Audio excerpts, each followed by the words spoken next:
Jadi nama Kabul itu nama KTP. Ya, bukan.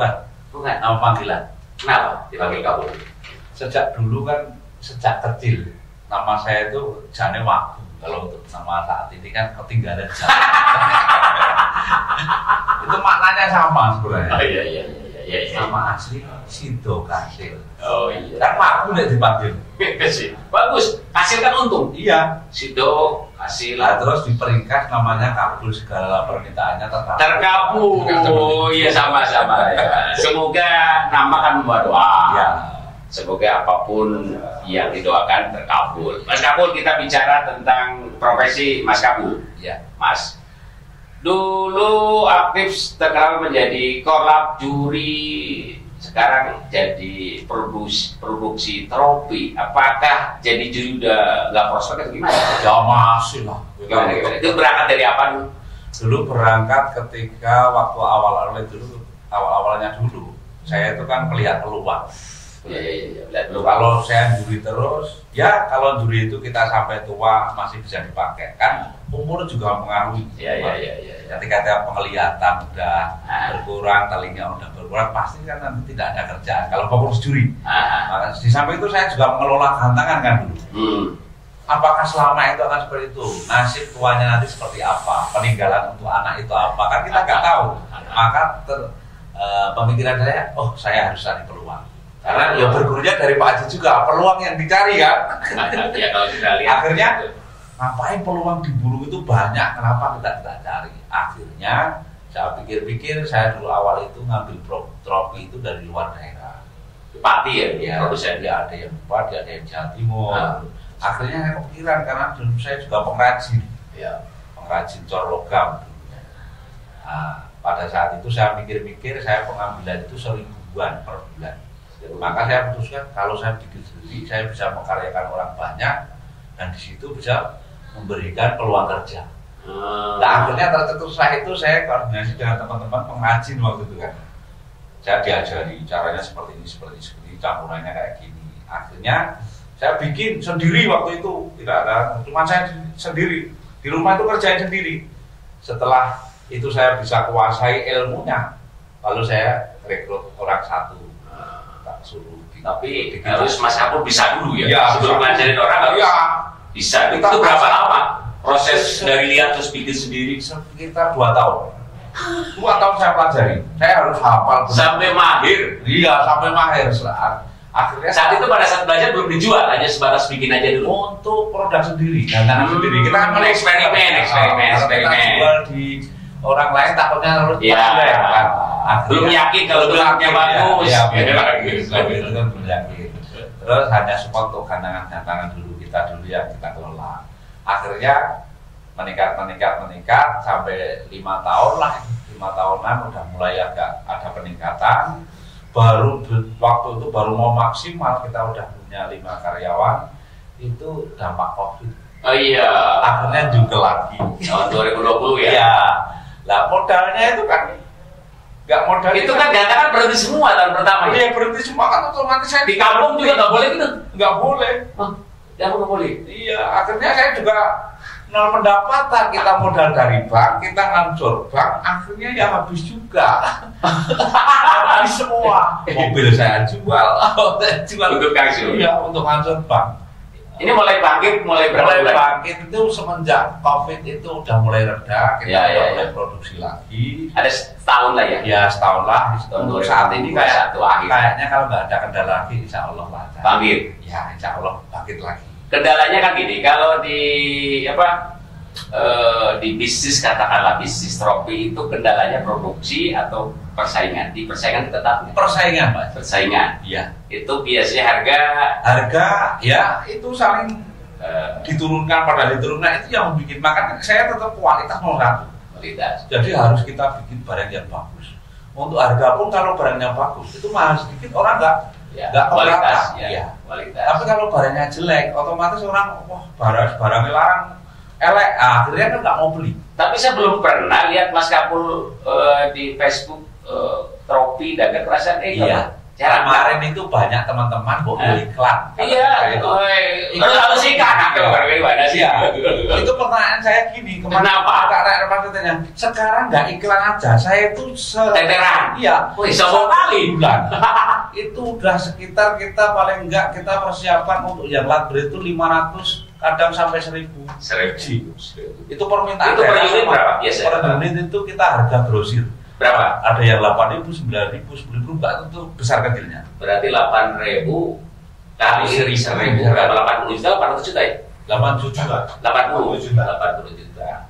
Keuntungan 20% lebih lah ya? Ya kalau untuk saat ini keuntungan agak berkurang Pak Haji karena 20% naik. 20% dapat ya, lah. dari resin itu 23. Enggak, 20% dapat. Iya dapat. Guys. Lumayan. Ya. Kalau dulu kan keuntungan lumayan Pak Haji. Dulu itu keuntungan lumayan karena harga resin itu 23.000. Itu berapa persennya antara resin dan logam? Kalau sama logam beda, logam per kilo. Hitungan kilo. Jadi dari habis cor itu misalkan bahan mentah itu 20.000 per kilo. Kalau jadi matang dari besi masak jadi wujud barang itu jadi 40.000. Itu kalau logam. Kalau resin itu paling nggak 1 gram bisa jadi uang 3 gram. Bisa kembali modal 3 kali. Itu. Tapi ya itu terkendalanya karena kita awal-awal itu kehabisan uang ya kita pakai uang bank ya mau bikin mana lagi kan? Nggak produksi, cicilan kudu. Butuh. Kalau nggak butuh gimana? Konsumen biasanya minta yang beda atau sama yang ada biasanya? Biasanya ada ya nggak mau gimana ya? Ada gantangan itu ada yang minta beda. Mintanya dibuatkan yang khas dari gantangan. Itu harga beda? Nggak, tetap sama. Karena bikin itu cetakan. Iya. Cetakan itu persyaratan kita harus paling enggak kita ambil rutin. Itu bisa kita bikinkan modem itu gratis. Tapi kalau sekali pakai kita tetap kena biaya modem. Itu seperti itu. Kalau enggak ya boncos Pak Haji. Modemnya berapa? Biaya paling mahal. Kalau kaitannya dengan orang yang aktif ada hitung-hitungannya lah ya. Hitung-hitungannya lah. Berarti sekarang Mas Kabul keren sudah menjadi pebisnis. Mas Kabul, yang namanya orang dagang dengan konsumen ada aja konsumen yang telat bayar. Kalau itu gimana? Itu dinamika apa? Menyikapinya gimana? Kan ada aja. Oh banyak. Jadi gimana itu? Gini, saya prinsipnya gini Pak Haji. Misalkan ada lah orang yang bikin lomba. Kita buatkan mati-matian misalkan. Kita udah biaya keluar, bayar tenaga dan sebagainya. Akhirnya pada hari H itu eventnya rugi. Ada juga yang nggak bayar kan? Tapi ya gimana? Kalau yang nggak bayar suatu saat kontak lagi nggak? Kalau sebagai iyo pernah. Saya ingatkan karena ya namanya hutang itu kan pasti kan ya nanti di akhirat kan ya pasti ada. Jadi hutang harus dibayar ya? Tapi kalau orangnya nggak mau bayar, ya ibaratnya sedekah lah Pak. Kalau nggak ikhlas bukan sedekah namanya. Ya terpaksa lah. Nah, kalau mau bayar gimana? Kalau gak ikhlas bukan sodako, jadi gak barokah katanya. Memang yang namanya seorang bakul itu ya resikonya masih ada gitu. Pasti ada. Penyebaran untuk wilayah mana aja? Jogja, Jawa Tengah. Rata-rata seluruh Jogja, wilayah Jogja. Dari luar daerah, dulu luar pulau saya layani juga, tapi sekarang karena terkendala masalah barang kita harus nyetak banyak, itu kan susahnya di situ karena produksi kita juga banyak. Mungkin mau nambah karyawan lagi rencana 1 bulan ke depan. Jadi luar Jawa ada, cuman pesanan di stop dulu karena kapasitas produksi ya. Karyawan berapa yang bantu? Sekarang 7 sampai 8. 7 sampai 8. Digaji harian, mingguan bulan? Harian, mingguan. Rata-rata gaji berapa tuh karyawan? Ya ada yang 500, ada yang penting saya itu. Jadi gini, perbandingan yang kerja bikin tropi dengan orang nyangkul itu lumayan mana? Ya mendengar bisnis tropi lah Pak Haji. Enggak, untuk karyawan. Karyawan dia seneng karena kerjanya kan nggak berat. Ya. Imbang-imbang lah. Tapi kalau seminggu 500 masih nyangkul sehari berapa maju? Ya nyangkul itu 60.000. 60-70.000. Ya, untuk dia mendingan ini. Untuk biaya pijet aja nggak cukup. Tapi kan harus ada yang nyangkul ya. Iya. Kalau kan nanti sampai mangan opo.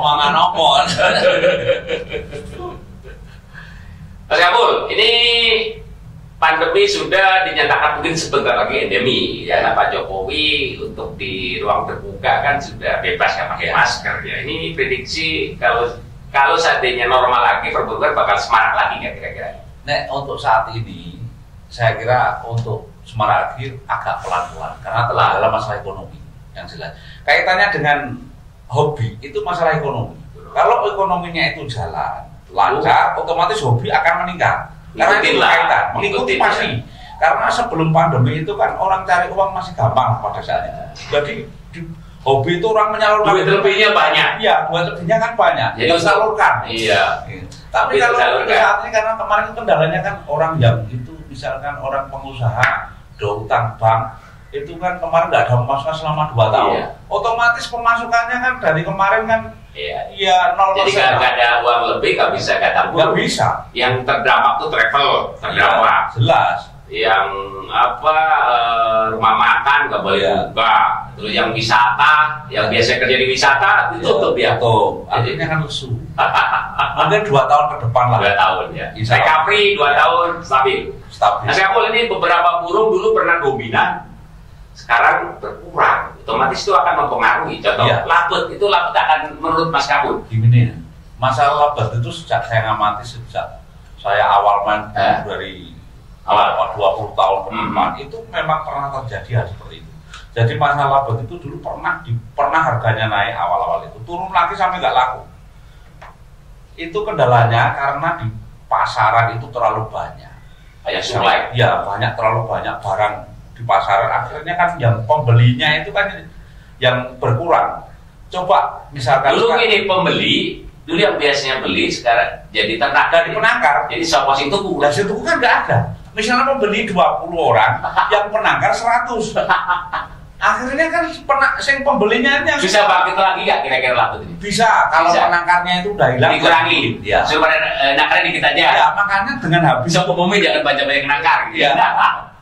Itu bisa sama penangkar berarti bersaing. Iya, nanti kalau penangkar labut itu sudah berkurang banyak, itu akan naik lagi karena permintaan daerah itu beda-beda. Sekarang misalkan di sini sepi, di Kalimantan ramai, akhirnya permintaan dari Jogja ke Kalimantan, karena sana nggak bisa stok, akhirnya lari ke sana. Orang akan tertarik. Oh iya, tiap wilayah beda-beda. Beda-beda. Itu pengalaman saya di burung itu seperti itu. Yang tidak bisa diusik-usik itu masalah harga itu kayak burung yang tidak bisa ditangkap. Contohnya kayak cocak hijau, itu harga sudah dulu stabil. Murai batu itu kan kalau murai batu di lapangannya, harganya karena kelas utama di mana-mana kan harganya luar biasa sampai miliaran kan. Kelas peternak. Iya, di kelas 1 aja punya saya itu di gandangan saya itu di Cempaka itu laku transaksi 50 juta, 30 juta itu di laber. Tapi di peternak kadang kasihan. Peternak bulu ya gak bagus. Nah itu yang sekarang jadi harganya. Berarti harus mencetak yang kualitas. Nah, makanya untuk ke depan cari yang kualitas. Kualitas dulu. Intinya kualitas. Kualitas. Insya Allah kalau kualitas, apapun kualitas bisa survive. Ya. Survive. Mas Kabul, ini perburungan tempat kita mencari nafkah, termasuk saya. Ya. Saya kan pakan burung sangkar, berharap perburungan abadi. Menurut Mas Kabul masih 10 tahun masih ramai gak kira-kira? Masalahnya kalau sepi kan nanti saya dapur saya ngebul. Iya, gimana? Menurut saya masih 10 tahun lah ya. Masih, karena yang penting ekonomi jalan dulu lah. Ekonomi lancar dulu, insya Allah itu akan tambah ramai nanti. Lesunya karena masalah ekonomi. Karena kaitan hobi, orang seneng itu pakai uang.